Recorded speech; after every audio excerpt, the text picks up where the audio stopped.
Hello and welcome. I'm Anand Naidu sitting in for Riz Khan. Will Egypt's upcoming parliamentary elections be free and fair, or will it be seen as yet another sham designed to keep Hosni Mubarak in power?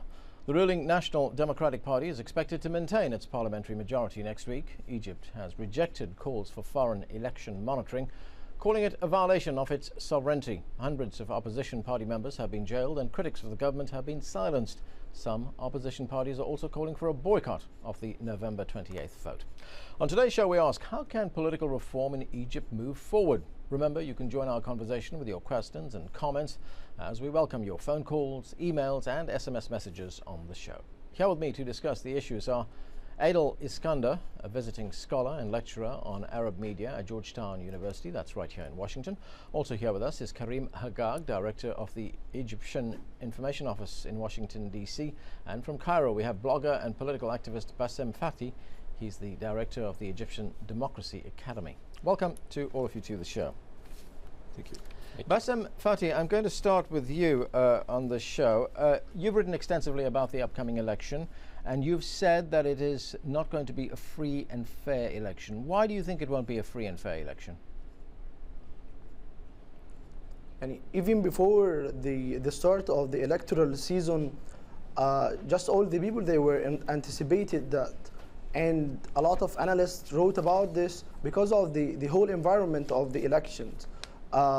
The laws regulating the elections, even the articles of the Constitution guaranteeing the election to be free and fair, all of these, actually they are not providing the environment for a free and fair election.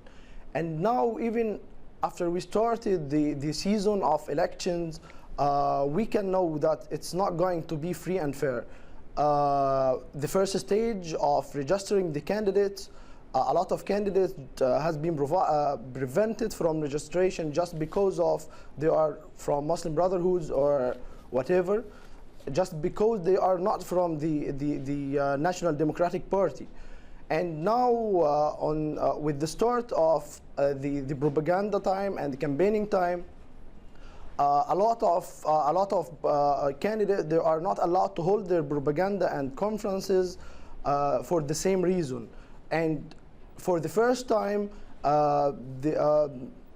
more than 100 from the Muslim Brotherhood has charged to being terrorists. And this is for the first time after the extension of the emergency law. Simply, we couldn't expect any free and fair election under the emergency law. Okay, all right, thanks, Bassem. Let me put those allegations you made there to Karim Haggag. He's from the Egyptian Information Office. Thank you. Well, thank you for having me on the show.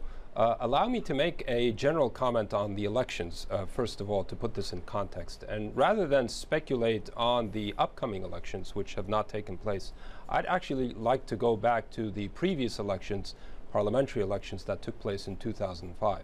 Not many people know that it was during those elections that 70% of the incumbents actually lost their seats. This was across the board, from the ruling National Democratic Party, from the Muslim Brotherhood, from the opposition parties, and that included, by the way, leading figures within the NDP itself. The official result of the election actually gave the NDP 39% of the vote. What about these elections? The specific allegations that were made there by Bassem Fathi was that opposition candidates were not allowed to register. Many of them are in prison, and we know that there's been there's been many arrests in Egypt of people belonging to or sympathizing with the Muslim Brotherhood. There's been a crackdown on the media about, before this election as well. What about those? Well, let's look at the numbers. As of now, the High Elections Commission, which supervises and administers this election, which is independent, the president has no discretion whatsoever in the appointment of the senior judges that head the High Elections Commission. They have registered over 5,000 candidates. And those 5,000 candidates belong, all in all, to 15 political parties. Even with regards to the Muslim Brotherhood, you have roughly the same number of Muslim Brotherhood candidates registered in these elections that registered in 2005. with very few exceptions. All of them have been accepted and registered by the High Elections Commission. Yeah, but that doesn't take away from the fact that many of them have still been arrested. But this is an important point, and the gentleman in Cairo talked about the overall atmosphere, campaign atmosphere in Cairo. Most of the political rallies and political campaigns have taken place in Egypt without incident. They have been covered in the media. Even those parties that you have mentioned that decided to boycott the elections did so freely. They were covered extensively in the media without any restrictions whatsoever. Now, with regards to the Muslim Brotherhood, I think there's a clarification that needs to be reinforced. The Muslim Brotherhood are not barred from participating in the elections. So the question is not whether they can or cannot run. They do run in elections, they win in elections. However, the question is, can they run in contravention of the law? Now, the High Elections Commission has set very stringent safeguards on campaign finance ceilings, the start and finish of the campaign period, and the absolute prohibition of using religious slogans during this election. That applies to all candidates. The Muslim Brotherhood candidates are insistent on defying the law. They want to use religion for political purposes, and that is not allowed by the electoral law or by the Constitution, as your speaker has mentioned. So the choice is theirs. They can either contest these elections according to the rules, or they can decide to defy the law, which is something that the government will not accept. Okay, let's bring Adel Iskandar in. These are uncertain times in Egypt. We have Hosni Mubarak, who is the leader of Egypt. He's been ill. He underwent gallbladder surgery earlier this year. How do you see political events unfolding in Egypt? Well, I think it's important to cast this within the context of the direction that the Egyptian political scene has been heading down. The Egyptian political path is very much an Orwellian one. To a great extent, there have been major steps taken to create an environment that appears to be open for political debate and dissidence and dissent. One cannot argue with the fact that over the past 10 years or so, we've seen an opening of the media environment that Mr. Hagag explained. But what we're starting to see is the regime taking 2 steps forward and then 5 steps back. And that, in and of itself, is a major threat to the few sort of movements that appear to be creating a vibrant environment in Egypt. So we are starting to see the shutting down of various satellite stations that the regime claims is doing for to curb sectarian discourse in Egypt. But we're also starting to see some of the most popular talk shows in Egypt, political debate shows, also ceasing to exist at a very, very unique and formative period for the Egyptian democracy. The discussion around the Egyptian political scene has gone on for the past 15 years. When President Mubarak used to come to the United States and be interviewed for on the Charlie Rose show, for instance, he would talk about how Egypt is a country that is a nascent nation that is a newcomer to democracy. Well, fast forward, it's been 15 years or so. How much progress have we made? And so the discussion now should revolve around how little progress has actually been accomplished. The majority of the parties that we're discussing today, whether they're 15 or 24, depending on the numbers, most of them are irrecognizable to the Egyptian populace. They will only recognize 3 parties. So at the end of the day, who dominates the scene politically and in terms of the media as well? Karim Hagag, you want to respond to that? Yeah, well, if you survey the landscape in Egypt today, both politically and with regards to the media, you will find that we are talking about a country in which the judiciary routinely challenges the government, even on constitutional issues. You find... You mentioned the judiciary. Let me ask you about one thing. In previous years, the judiciary had played a big role in monitoring elections in Egypt. But in 2007, the government amended the constitution. Hosni Mubarak amended the constitution that'll give the judiciary much less of a role in monitoring elections. Well, if you actually look at how the election is supervised, this coming election will be supervised, again, by High Elections Commission. It is headed by senior members of the judiciary. They are appointed according to seniority with no discretion from the president whatsoever. Overall, I believe the number of judges who will actually supervise these elections is close to 3,500. So the judiciary will be present. And that is just one of a number of safeguards enshrined in law that will guarantee that these elections will be free and fair. By law, you will have civil society monitors observing the elections. By law as well, you will have candidate representatives in the polling stations. And of course, these elections will be open to the media. As of now, I believe there are roughly 400 foreign correspondents registered today as we speak to cover these elections. But not monitored by foreign election monitors. Well, the Egyptian government has made its position known on the issue of foreign observers. Let me point out, since you raised this issue, this is a very unpopular issue in Egypt. Not only the government, but also the major political parties contesting these elections have come out against the presence of foreign observers in these elections. But again, it goes back to the assumption, if the assumption is that only foreign observers can expose whatever irregularities will or may not occur in these elections, I think the previous election has proven that to be false. Domestic civil society also monitored the 2005 elections. They have issued their reports exposing the problems that existed in those elections, and they will do so in these coming elections as well. Okay, let's go to Bassem Fati in Cairo. Bassem, you've heard there that there are safeguards put in place which would make this election fair and free. Do you buy that?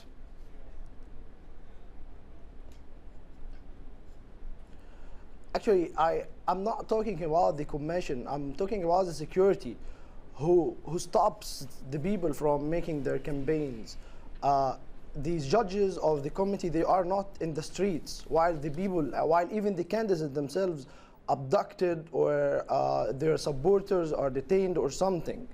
That's why I'm here not talking about the commission. And even regarding the law regulating the elections, actually it's against using the religious slogans in the way that defaming the religion or assaulting the religion. This is what's said by the law. Number two, about the election of 2005, the people, it was somewhat free in the first stage, and it was over 3 stages, and everybody knew what happened in the second and the third stage of the election of 2005. And that's what we are facing now in the because it's only one day elections. That's why we are facing the same harsh environment happened in 2005. I'm not making an assumption about the results, because yet the day of election we didn't get to the day of the elections, but now we are in a part of the elections, giving the opportunity for the candidates to making their campaigns, to meeting the people. It's very lawful, and even it's very trivial and goes without saying. That's why we have started the violations now. We have started stopping the candidates from meeting people. I'm working on an online platform that get testimonies from the people. It's Ushahid, using maps for recording some reports from the public, the very ordinary people. And we got a lot of testimonies about abducting candidates and stopping them from making conference and allowing them to do this only in the closed rooms. Okay. We have a lot of, for example, we have a report of putting the signs of NDP candidate on the entrance of a police station in Alexandria. Police station putting, just the man hanged his slogan and his signs and his banners on the police station of Al Ibrahimiyya in Alexandria. So they are using the public facilities for promoting their candidates. Okay, Bassem, we are going to have to take a short break right now. More of our discussion on Egypt's political future in a moment. We'll be right back. Stay with us.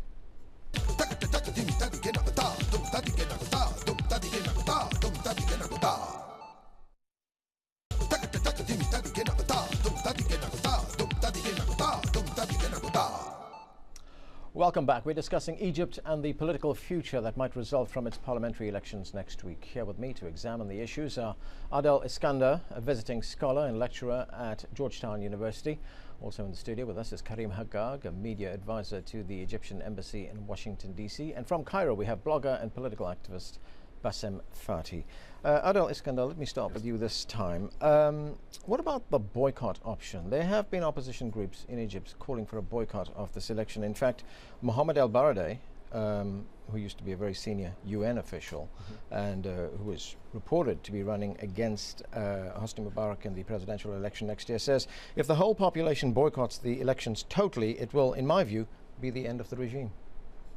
Well, those are very strong statements from El-Baradei, but I think he falls under a camp of opposition members who believe that there is a process of systematic discrimination against all opposition voices in the country, and that the safeguards for a free and open and transparent election simply do not exist. And so to participate in that process is to basically give it legitimacy. So the only option is to actually step away and allow it to unfold in a manner that casts or shows the scars of the regime, the problems with the regime, and that eventually it will end up producing positive results for all those who were spectators of the election. And to participate in it would actually be an act an act that would undermine the opposition voices in the country, regardless of what their political stripe might be. So it's a position that I think remains popular among some segments of the Egyptian population. Now, the real question here is not whether or not they're deciding to boycott because it furthers their political ends, but rather the question is whether or not the elections actually deal with the important issues that the average Egyptian, that the majority of Egyptians are concerned about. And in reality, that is not the case. These elections have instead deviated attention away from the basic necessities of the average Egyptian. Most Egyptians today live the majority of Egyptians live below the international poverty line and have little to no access to the basic necessities of their day-to-day life. I mean, you've got one of the most important Muslim holidays just passing, Eid al-Adha, where people sacrifice animals and have meat as part of the celebration, the ceremonial celebration that memorializes the most important period in the Muslim calendar. But today, the average Egyptian simply cannot afford meat. So the question here is about food, sustenance, basic necessities, electricity, water, and as we're seeing, I mean, we're looking at scenes from the streets as we speak on Al Jazeera's televisions, and we can see that there's public unrest. Are these elections really about the issues that matter to the average Egyptian? And in reality, they don't. So El-Baradei's camp believes that a boycott is the only way to draw attention to what is being omitted from the elections rather than what's on the table. Karim Haqqaq, those are pretty serious indictments against the track record of the government there. Well, let's talk about the track record of the government. First of all, just a factual correction. Only roughly 20% of Egypt's population live below the internationally recognized poverty line. But let's talk about the environment. Well, the United Nations says 40%, and the criteria they use is that they determine that by looking at the number of 40% less than $2 a day. $2 a day, exactly, correct, right. yeah. So, well, let's look at the track record. First of all, you have in Egypt an economy today that has been growing before the global economic downturn at roughly 7%, or in excess of 7%. And even now, after the downturn, it's picking up again to grow at 6.5%. The very deep structural liberalization reforms that were introduced into the economy have gained Egypt in foreign direct investment roughly or in excess of $45 billion over the last 7 to 8 years. It was for this reason that the World Bank voted Egypt as among the top 10 global reformers for 3 consecutive years. Yeah, but I think the point being made is that what you say is very true. Yes, Egypt has seen phenomenal growth, is one of the top performers, but that has not seeped through to all Egyptians. As we've just heard, 40% of Egyptians still live on $2 a day. Where's the trickle down? That's no, the real question. Is and there I any think trickle down? the government has openly acknowledged this. I mean, if the criticism is that the reforms were not deep enough, were not fast enough, were not felt by ordinary Egyptians in a way that do seem convincing to them, then I think the government has acknowledged that. But the point is Egypt heading in the right direction? And I think there's no question it's heading in the right direction. You have a vibrant middle class today that we haven't seen over the last 20, 25 years, even on the political scene. I think, again, most of your viewers would not know this, but even the office of the president himself is open for direct competitive elections to any one of those 15 political parties that are running in this election that can gain a minimum of 1 seat in parliament. So even now you have an opening of the political space All right, we have not seen before. let's go to Cairo. Let's ask Bassem Fati there. Bassem Fati, we're hearing here that Egypt is heading in the right direction. Do you believe Egypt's heading in the right direction? Actually, as long as we are talking about the economic reform without talking about the political reform, then we will have the case now in Egypt that yes, we have 7% growth, but in the same time we have 40% under the poverty line. Nobody in the street can feel such a growth because it goes only for, according to some reports, for 50 families that having everything in Egypt, and they are who's making economics. And the other people, they are away from this reform and away from this growth. This is the problem. And that's why now we are talking about the elections. The elections, it's the dream of the Egyptians, of some Egyptians, reformist Egyptians, to getting democracy in order to gain the benefit of the economic reform. But unfortunately, as long as there's no democracy, or there's a sham democracy in Egypt, then we just have some numbers can be referred in the television shows, but without having any reflection on the people on the street, the ordinary people, the Egyptians. Okay. This is the problem. That's why now we are talking about the election. All right, thanks Bassem.